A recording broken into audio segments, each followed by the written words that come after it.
Welcome, everybody, to another episode of Full Moon Fridays here on the Outpost Unknown YouTube channel. My name is Matthew. Joining me once again on our epic journey through the filmography of one Charles Band is my pal Steve. Yep, I'm here and I'm watching in the background the only good scenes in Subspecies 2. Yes, I do have Subspecies. Like last episode, after we got off, Steve was like, your camera was like flashing. There's like lights flashing in your room the entire time. And I was like, oh yeah, I had Subspecies playing in the background. And this time I'm just going to sort of turn my camera so you can see it's in the background. Hopefully it doesn't demonetize me. It's so small. No one's going to be able to see what it is. But I do have Subspecies 2 playing in the background here because tonight we are talking about Bloodstone, Subspecies 2 from 1993, once again directed by Ted Nicolau. Since the dawn of evil, they have prowled the night, feasting on blood and the sins of our flesh. The heart of their power lies in the Bloodstone. Now, a woman who has tasted its nightmares must choose between death and damnation. You are my Fletchling. Embrace me as your master, and all that is mine will be yours. Becky, I don't want to be like him. What is your relationship to Miss Morgan? She's my sister. The vampire Rado is here in Bucharest, and your sister is his disciple. Michelle, please, let me help you. Nothing can help me now. The Bloodstone was stolen from me. Kill.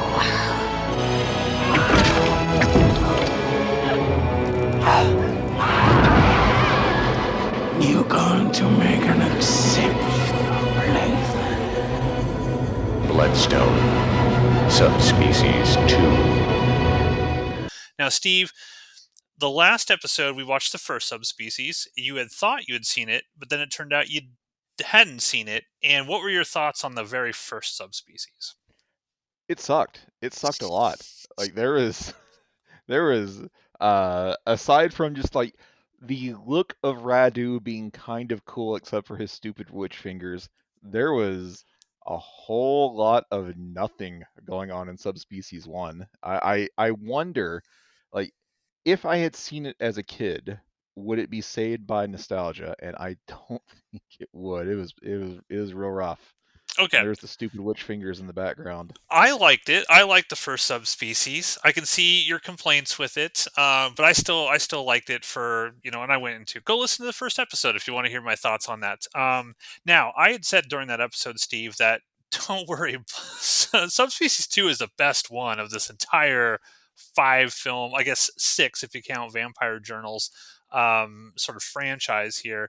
And I was excited for you to watch this one until I saw the Discord chat.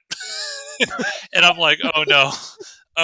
So we're going to talk about Subspecies 2, like I mentioned, and this was filmed back-to-back with Subspecies 3. So they filmed these 2 movies at the exact same time, and you'll understand why when we get to the very end of Subspecies 2, why that is. Once again, spoilers, everybody. We're going to go through the entire movie and discuss it, all the plot details. So if you've not seen Subspecies or Subspecies 2, you should probably go watch them before you listen or watch this show. Again, they went to Romania. They shot it pretty much the same places that they shot the original Subspecies, only this time they got to go into the city.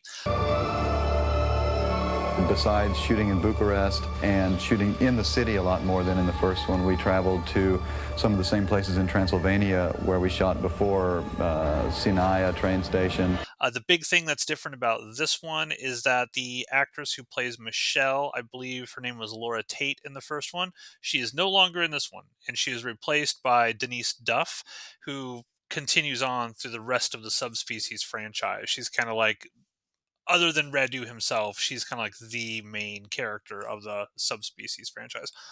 And the reason why Laura Tate did not come back, it came from the video store aisle. That's the book I showed last episode. They actually talked about why she didn't come back.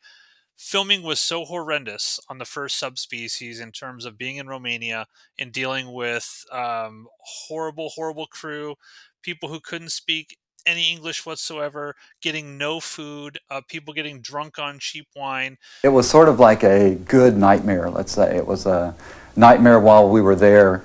The production problems and the differences in cultures between the Americans and the Romanians, and sort of the leftover psychology of communism that still exists in that country, made it a very trying experience for all of us. What? You speak English? Joanne. It being basically the shoot being extended for weeks and weeks and weeks, she was like, "No thanks. I don't want to sign up for Subspecies 2 and 3. That sounds like the worst thing ever that I could possibly do."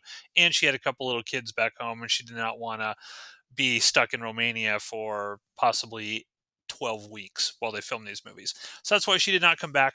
Denise Duff fills in the role. All the better for it, in my opinion. Because wouldn't you at least agree, Steve? She's a much better Michelle than the one we had last entry.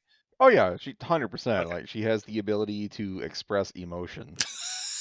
And that's half the battle when you're an actor.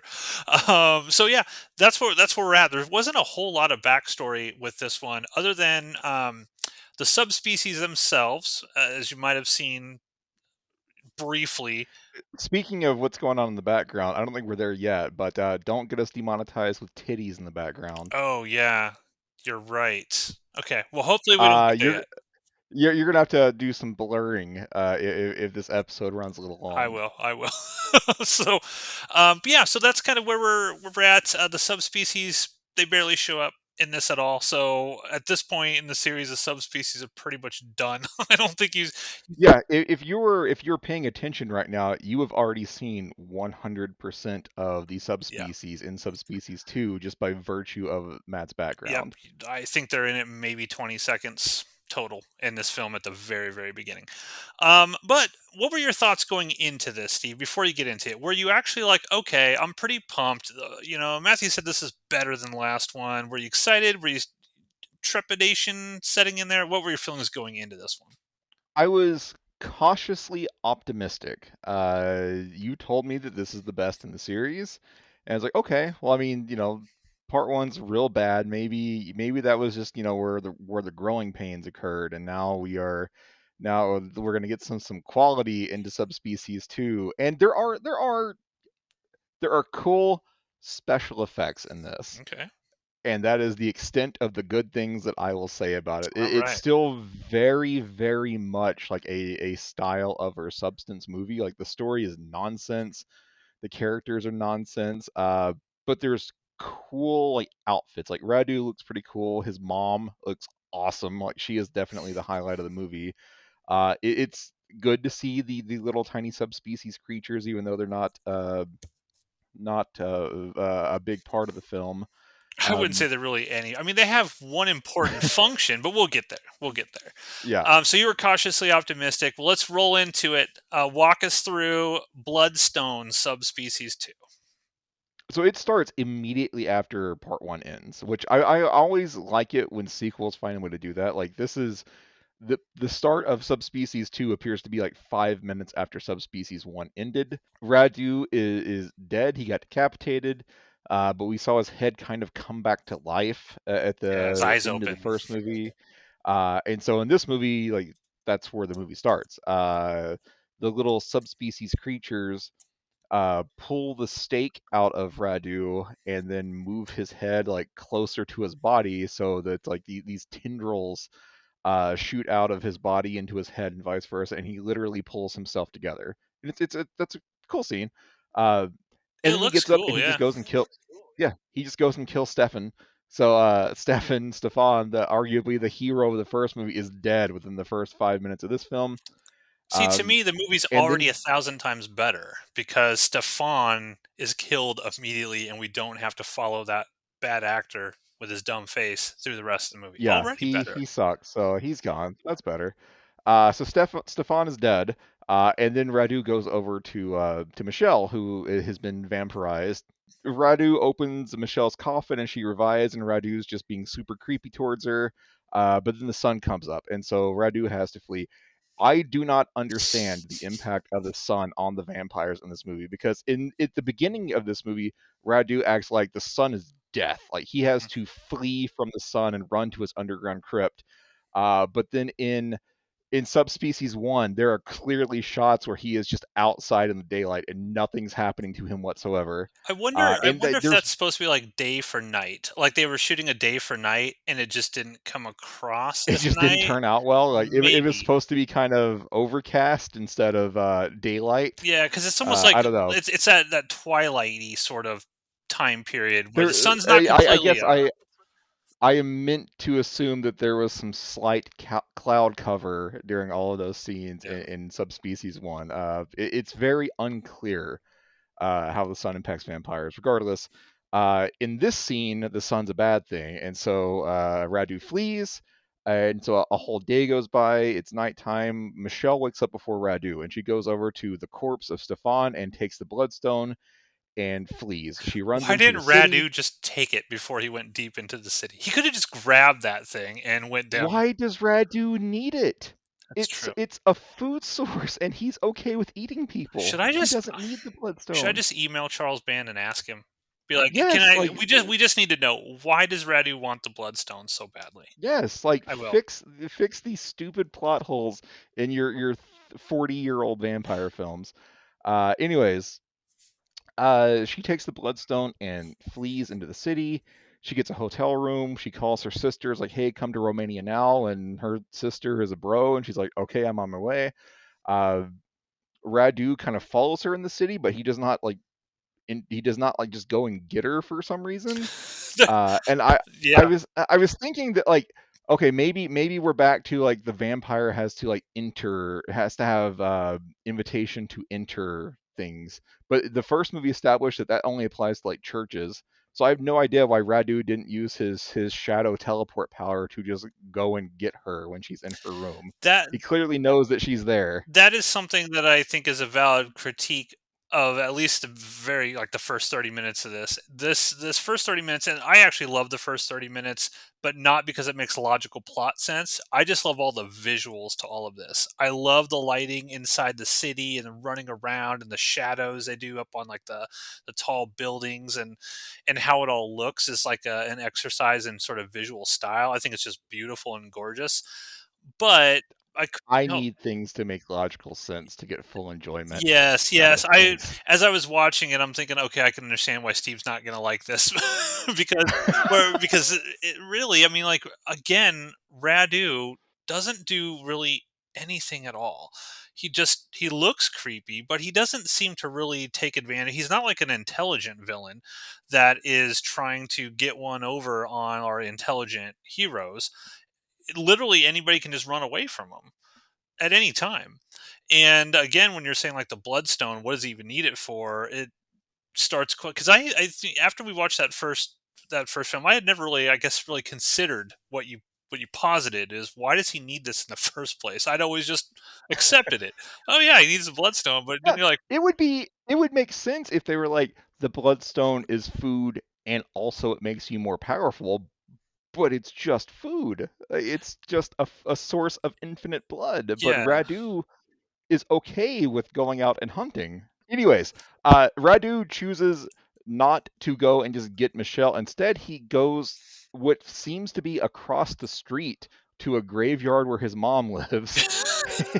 hello, mummy. Yeah, he goes into a graveyard and goes into a crypt, and there is just this is the highlight of the movie. Is like the makeup, the costume effects on the creepy, like decrepit sorceress mummy It's woman. awesome looking, yeah. Um, so presumably this is the sorceress that like hypnotized his dad Yeah, hundreds of years ago or whatever. sexy mummy. Um, but she's like, you can't be here, and it's never explained why he can't be here. Clearly, nothing is keeping him from entering.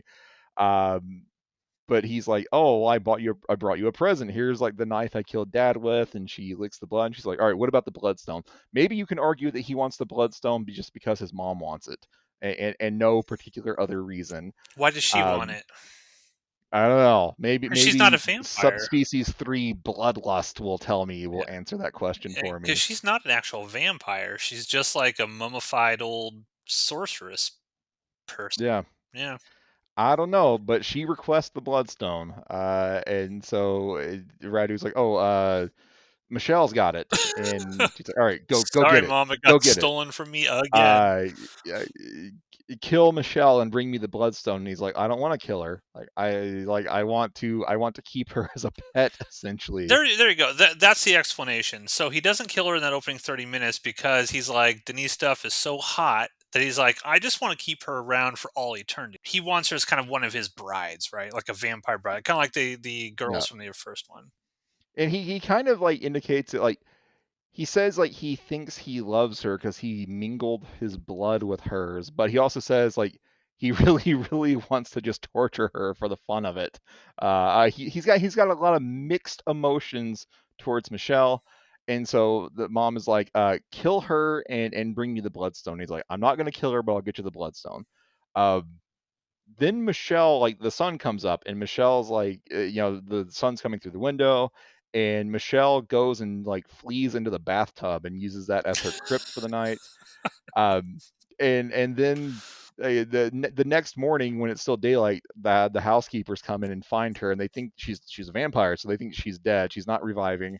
Um, so the police take her body away, and then she wakes up in the ambulance and runs away. And she ends up sneaking into like I think a theater slash costume shop. Then there's the 3 second shower scene for no particular reason in the Whoa! background there. Thanks, Steve. Good catch. Looking good, Miss Stuff. uh, Looking good, but I got to cut that out. yeah, yeah. That scene is just like randomly is in the movie. Like there's no like it's just like Michelle's doing a thing and she's over here, and then there's 5 seconds of her crying in the shower, and then the movie just moves on. Yeah, It's that so fucking I stupid. don't believe in the term gratuitous because I feel like, well, who decides what's gratuitous and what's not?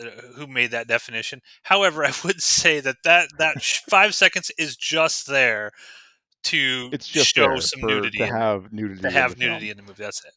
But she's now hiding in a costume shop. She has like a kind of mini subplot where she's starting to get the vampire thirst, and she goes to this horrible, terrible like butt rock slash metal concert, and she Weird. she almost eats a guy, but then changes her mind. But then like the next day she goes back and she does eat him. Uh, but then there's also like a completely like separate story going on parallel to this, which is Rebecca. It's Rebecca, right? That's her sister. I I think think it's so. Rebecca. Rebecca, the sister, shows up, and a Romanian detective and J random dude bro from the U.S. Consulate or Yeah, embassy Department of in State, Romania baby. shows up. Um, the three of them being kind of working together because Rebecca's they first tell Rebecca, "Hey, sorry, we really thought your sister was dead," but then she came back to life and ran away. Um, and then they pull out the bloodstone. They're like, "Do you know what this is?" And Rebecca clearly doesn't. And the cops think that, or the one cop, the Romanian cop, thinks that this is like a stolen goods deal like gone wrong. Like his theory is Michelle stole this clearly like valuable treasure, and now people are after her. But Rebecca teams up with Consulate Dude Bro. They go to a historian, and I don't actually remember how he got involved in this, but the historian directs them to books about vampires. And then the three of them just like, oh hey, how about we go to the vampire castle? And so Yeah, like the historian was his name Popescu, I think. he's like, yeah, he's like, oh my good friend Carl. Remember Carl for the first movie? Carl's not in this one. Yeah, I was just thinking, I was like, where's Carl? Because we both loved Carl from the very first movie. And I don't think he died in the first He did movie. not. I rewatched it. I know that one of the vampires attacked him and he fell down. I was like, did he get back up? Did we ever see him? And yes, he gets back up because he hands Michelle the axe and stuff like that. So he's alive. Carl's out there somewhere, but for whatever reason, they decided to just Maybe not keep that Radu killed character. him off screen or something. Anyways, like they're like, hey, let's go investigate the castle where Michelle and her friends. Like they don't even mention like Michelle's friends from the first No. movie. Uh, like they may as well not exist. But they're like, hey, let's go to this castle. Michelle was investigating this place. Let's go out there and see what we can find. They run into Radu, and then Radu kind of kicks them out. Um, and then it's kind of like Yeah, I love that. it's They're just like, oh, sorry, Radu. He looks. He does not look like a human being. Radu does not look like a no human being, and he's like, "What are you doing in my castle?" And they're just like, "Oh, we're sorry." trespassers are forbidden here. Like, Leave.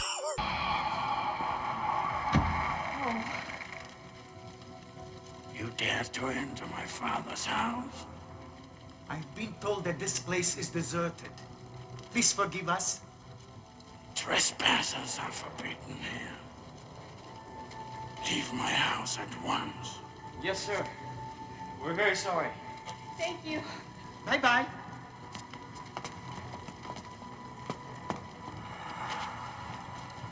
we're like, "Oh, we're sorry. We were just our bad." We'll walk away. I was like, "Come on." At some point in the movie, like J random consulate dude bro just leaves and doesn't come back, Yeah, and then it's just Rebecca and Historian hanging out for the rest of the movie. yeah, I have no idea what's going on with dude bro's character, because he basically tells her, like, because she starts to she runs into Michelle at some point and and sees Radu take her away, and is like, vampires, like I now believe the stories about the vampires. And I think dude bro is just like, no, that's stupid. Like, yeah, call me when you're gonna treat this seriously. And he just disappears from the yeah, movie. The whole like mini subplot of Rebecca like investigating things is kind of pointless to the movie. Like, she could have just shown up at the hotel, and for the most part, the rest of the movie could have happened from there. Regardless, we're gonna move on from that, because the finale of the movie is Rebecca runs into Michelle, and then and Radu takes Michelle away, and now Radu's got everything he wants. He's got the Bloodstone, and he's got Michelle.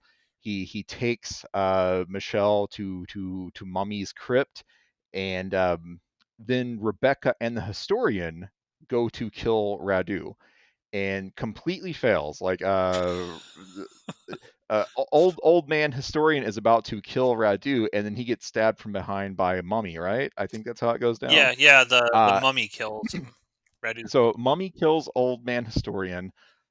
Rebecca gets captured, and now it's like the following night, and Radu is trying to get Michelle to eat her sister. It's like, if and he kind of creepily touches Rebecca's thigh, and it's like, there's a particularly tasty vein here. he's problematic. Radu's very problematic. He Yes. continues to be so. He's trying to get Michelle to feed on her sister, and that will be the sign that Michelle has fully embraced being a vampire, and is willing to commit to Radu and be his fledgling, and he will be her master and whatnot.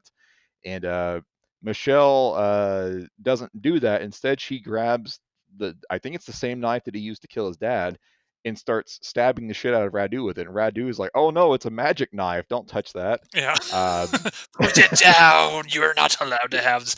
And it just, this is another sort of, and I will say that the look of Radu in this looks even cooler than the first one, I think. I think they kind of leveled up with the makeup effects and what he looks like and kind of his presence. But again, he doesn't do anything. He just uses, like, you can't touch that.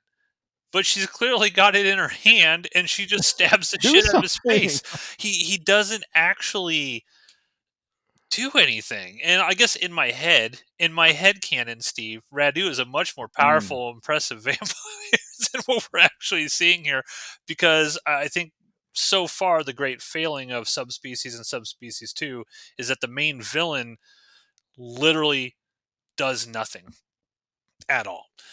He gets captured multiple times. He has to have his little subspecies buddies bail him out all the time. He doesn't actually beat Stefan, the lamest vampire that's ever been in existence. He can't catch Michelle. I mean, she just runs away from him for half the movie. He just He sucks. But the end of the movie is Michelle starts stabbing the shit out of him with this magic knife. And apparently, I guess if he can't like heal from being stabbed with this magic knife, Rebecca gets freed. There's a big fight. Crypt Keeper Mummy gets set on fire and she runs away. And ultimately, Michelle and Rebecca stake Radu again because it worked so well the first time. And then they just go to leave. And Michelle's like, "Oh no, the sun's coming up, and there's not like one single cloud out there that will make it dark enough for me to go outside." And so Rebecca's like, "All right, that's fine. Yeah, you stay here in the crypt. I'll wait outside, and as soon as it hits nighttime, we'll flee together." And Michelle's like, "All right, cool." And then Michelle is immediately captured again by Crypt Keeper Mummy, and then the screen goes black, and it says "To be continued" in Subspecies 3: Bloodlust. So it ends on a deliberate cliffhanger. Wow. Once again, I believe I said this last episode. My whole life, I've thought, yeah, I love full moon stuff. I hope I don't come away from this series thinking I actually just like the puppet movies. Because Subspecies 1 and 2 are pretty rough. Okay. I will disagree with you. I do like Subspecies 2. I like it very much. But I will concede your points, your critiques of the story, kind of like the motivation of Radu. It's all kind of goofy. Like, it doesn't make any sense. Radu is not a very imposing or threatening villain. He just looks imposing and threatening. But like I said, I like the fact that they, make this. The budget's obviously higher. The special effects are really cool in here in the makeup. And it looks like they dumped the majority of their budget into the opening like 30 seconds where Radu sort of reforms himself. It reminds me of like is it Elm Street 4 when Freddy's down in that big hole in the junkyard, and then all the various pieces of him start sort of coming together, the bones and stuff. Sounds right. Kind of reminded me something like that. But yeah, I think that I personally like this one more than the first Subspecies because, again, I think the cinematography is way cooler. I love them running through. They actually can go into the streets of these cool old Romanian towns now. I love all the stuff they do with the shadows up on the buildings and whatnot. I think Denise Duff is just way better lead actress than the Michelle we had in the very first one, Laura Tate. I'll point out that Rebecca, I didn't have a problem with Rebecca. I think she's kind of a cool character. That's actually William Shatner's daughter in real life, so that's kind of interesting. William Shatner has a long history with Full Moon. He did, gosh, what was it? There was something on the Sci-Fi Channel. It was like William Shatner presents like Full Moon Fright Night or something like that. Welcome to William Shatner's Full Moon Fright. Perfect place to lose your mind watching a horror flick.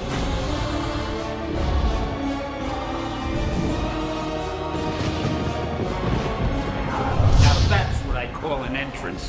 Hiya, Bill, my hero.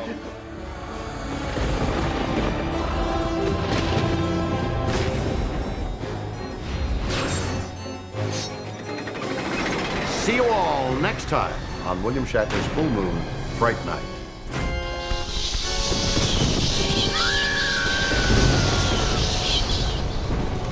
William Shatner. Know that. Yeah. William Shatner would be like kind of like a horror host with all the various Full Moon stuff. Speaking of which, I did find that there is an Elvira series, and it's Elvira hosting nothing but Full Moon movies. Hello, darling. It is I, the personification of instant gratification. Who are you? That video vixen who brings all the tricks in. I don't follow. Elvira, Mistress of the Dark. Oh. Here to tell you about my new 13-episode series coming this Halloween season only on Hulu. Wow. That's right. Stop your screaming. I'm streaming. I've hacked into some of the worst, the best movies. What is she talking about? Cinematic masterpieces like Cannibal Women in the Avocado Jungle of Death. I'm man enough to face the dangers that lurk in the dark bosom of the jungle. And Evil Bong with Tommy Chong. You're gonna die, you evil bitch. You must be this high to watch. Oh, yeah. I'm not saying these movies are stinkers, because Hulu won't let me. Nuh-uh. All hosted by yours truly. It's 13 Nights of Elvira this October, only on Hulu. I haven't taken on 13 at once since 1981. Watch 13 Nights of Elvira, only on Hulu. So All right. I'll post a screenshot here of which streaming service it is on. But actually, it's like, yeah, she hosts Puppet Master and all that kind of stuff, which I thought was kind of interesting. But apropos of nothing, with regard, cinematography is awesome. I love the effects. I love the first 30 minutes of the movie. There's almost no dialogue in the first 30 minutes of the movie. It's basically just Michelle running away from Radu, and it just looks cool. I love the atmosphere. Radu choosing not to catch her, even Yes. though he clearly can. Yeah. I love the atmosphere. Again, the gothic tone, the nature and the feel of it. For whatever reason, this was always the Subspecies movie that I really, really like latched onto. Probably now that I look at it again, mostly because of the visuals. But yeah, overall, I like Subspecies too. I'm not going to apologize for it. I understand your You're not the one that needs to apologize to me. It's the director and Charles Band. I accept apologies in PayPal. That's true. I mean, I want to be able to defend this film a little bit more, or this franchise a little bit more. Is it just nostalgia, or do you legitimately like see some sort of quality here? I legitimately, like I said, the filming, the style of it, I see quality. I concede your points that the story makes no real sense at all.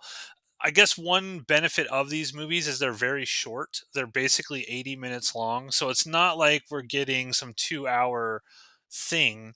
And maybe this movie just kind of struck me in the first Subspecies and subsequently part three, struck me when I was a kid because I liked the visuals. I liked seeing like, oh wow, that's really cool what they did with the camera here and the lighting and things of that nature. But yeah, I can't argue the story makes no sense so far. Curious. I wonder what did these get on like IMDb? I don't know. Let's look it up. 5 minutes later. 5.9. Disagree. 5.9 out of 10. IMDb thinks this movie is at least average, apparently. And oh hey, look, it's useless dude bro in the background. Well, and see, that's maybe that's an interesting thing. Does he come back? Is he in part 3? I honestly don't even remember. All right, I don't remember at I'll all. figure that out. If he's back, perhaps an interesting thing to talk about here is why, because this is sort of, I guess, in the full moon community, not society at large, but within the full moon fan base, this franchise is pretty beloved. It's like this and Puppet Master are always put up on the pedestal, the ones that people really like and they really, really enjoy. He is in Subspecies 3, so maybe they were just Okay. maybe they wrote this as like one big movie, Yeah, and well, the cutting point just pushed a bunch of his stuff into the next one. I definitely 'Cause he think they just did. it's very abrupt that he just disappears from the film. Yeah, they definitely made it as one big movie because they shot them both back to back at the exact same time over in Romania. IMDb says this was originally set in the Chinatown district of San Francisco, set where the Weird. greatest I couldn't even imagine that. film of all time was set in Chinatown. Of course. San Francisco. This is gonna take Cracker Jack timing, Wang. Total concentration. You ready, Jack? I was born ready. But why do you think? Let me ask you this.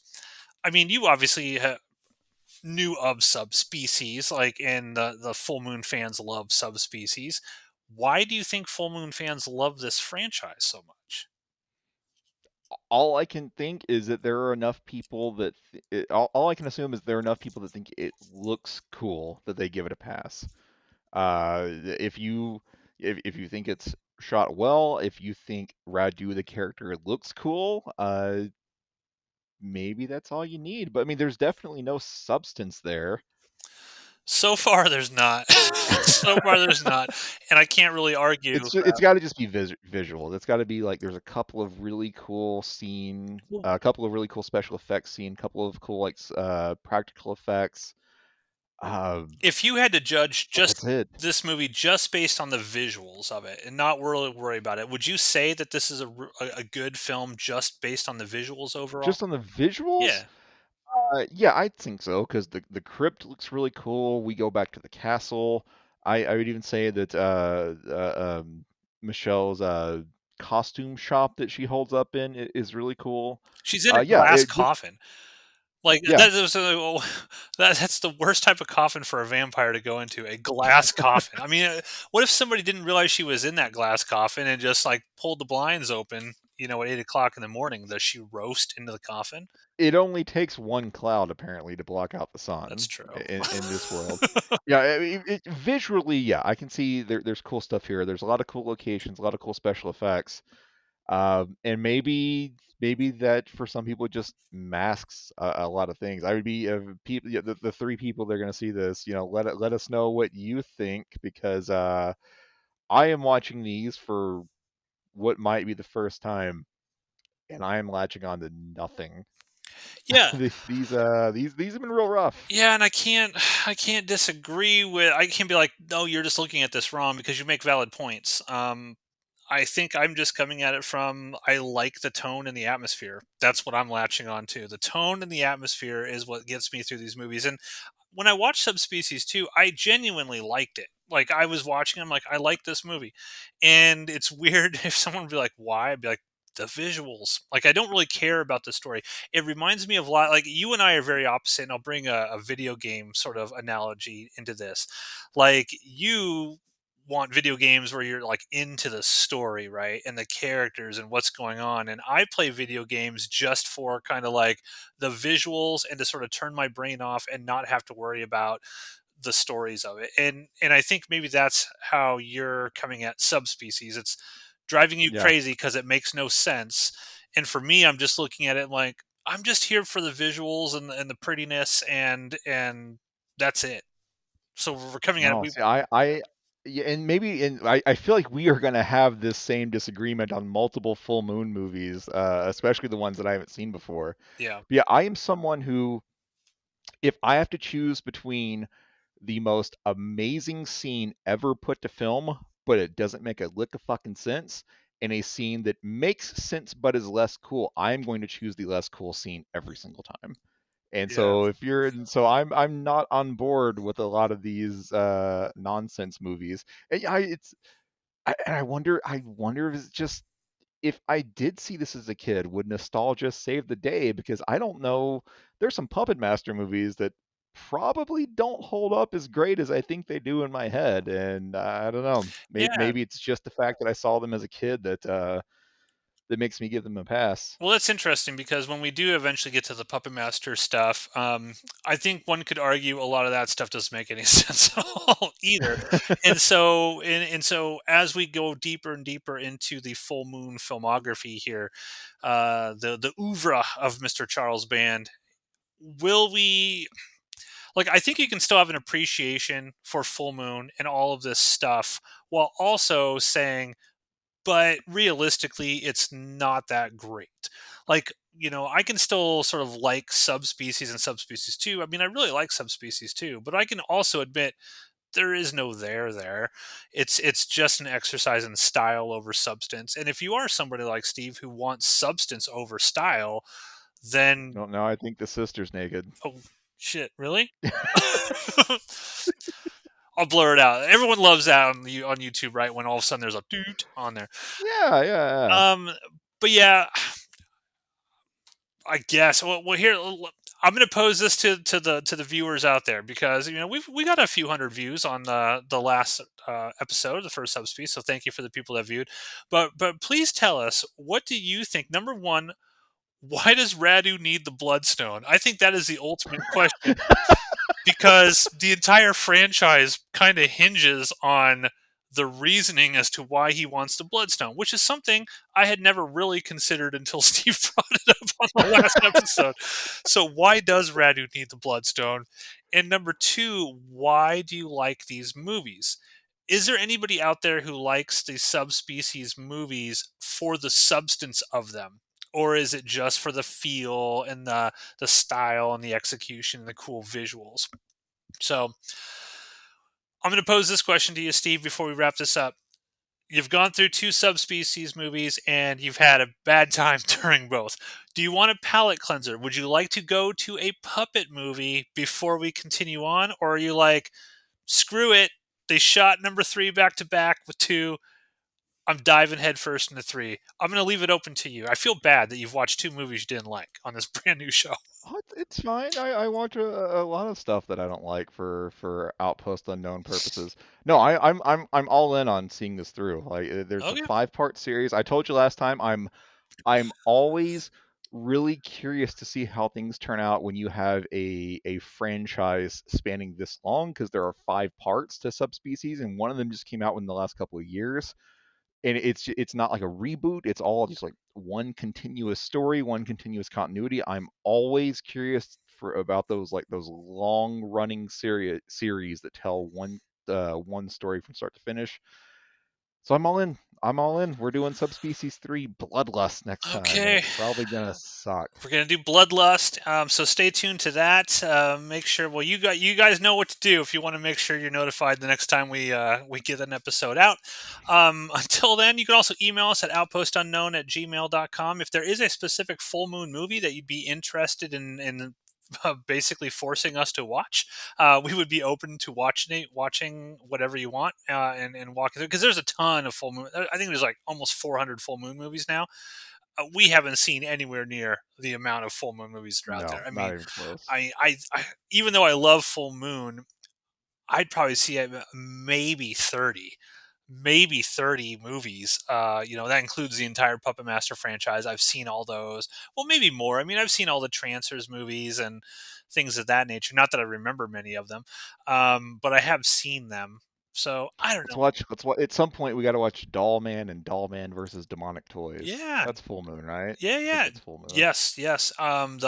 Was it Puppet Master versus Demonic Toys, which was not full moon? Yeah, That that's was a a Sci-Fi sci-fi Channel movie. one. Has Corey Feldman in it, and it's not in quote unquote canon with the rest of the Puppet Master franchise, which is hilarious because if you watch the Puppet Master franchise, it makes no logical sense. Like there is literally no through line for any of the Puppet Master movies. If you tried to watch the Puppet Master series in a way that made sense, it would be Toulon is a good guy that sicks his puppets on the Nazis, and then he dies and becomes a bad guy and sicks his puppets on innocent people. And then after that, he goes back to being a good guy, and Ghost Toulon turns over the Puppet Master formula to some random guy named Rick, and who gets into a fight with puppets from other dimensions. Don't try to figure it out. I wonder if when we do the Puppet Master stuff, should we do them in like official canon chronological order? I've never done that. I So haven't yeah, I done think it we do either. that.